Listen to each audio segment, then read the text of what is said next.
we all know the Muslim religion is not right, but there's one thing they do have right. What is it? Well, they get their history right, and they can read and they can do archaeology, and that's what they've done. And one of the things that I learned in my time as a Christian is that just because it's in the Bible, just because there's a map that shows you something, doesn't mean it's right. Unfortunately, there are a lot of people who didn't really do their homework, or in some cases, the Lord exposed that or gave that information at a later time. But all the time I was growing up, I would turn to the back of a Bible and I would see the trial or the travels of Abram. God said, I want you to leave your homeland. I want you to go to a new place and I'll show you where that is. And everybody has been saying, oh, well, that's down by Babylon. That's Ur. Ur of the Chaldeans is down there on the south by the Persian Gulf, and it means he hiked all the way from there, all the way up to the land of Canaan. And that sounds like a wonderful thing. Well, if you do your homework and you study the Bible, you find out that Abram's family lived in northern Syria, and the name of the city was Urfa, U-R-F-A. And the Muslims have counted that as Abram's hometown for thousands of years. Well, it can't be thousands of years because they've only been around for 1600, but hundreds of years. And it makes sense because the Bible clearly tells us that when Eleazar,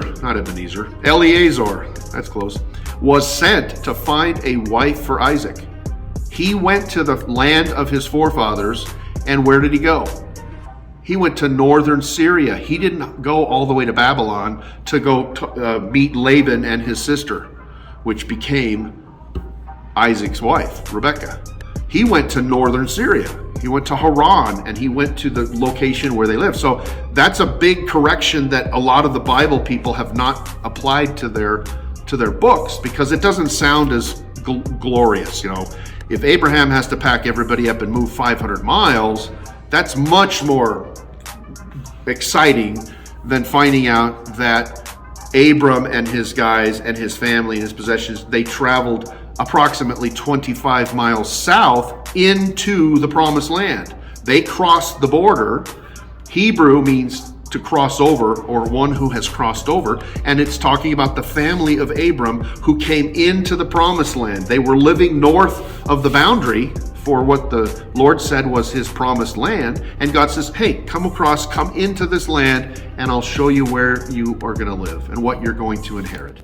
And so that's a correction that needs to be made. Abraham, however you want to refer to him, he was a Syrian. He was born in northern Syria. Today it's in Turkey.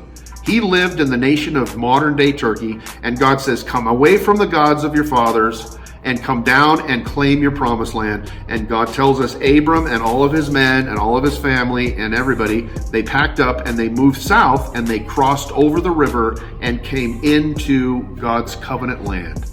Come claim your promise. He lived there for a while, and then he ended up making it down to Hebron, down south of what we see today as far as the modern day Jerusalem. But Abraham was a Syrian. He wasn't a Babylonian that got saved. And he was not part of the ziggurats that were down in that area of Babylon.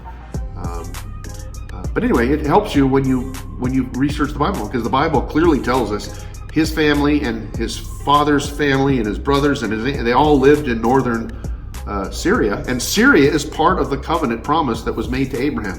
So in the New Jerusalem, in the new covenant, the new kingdom, Syria will be part of the new modern Israel, because that was part of the promise that was made to Abraham.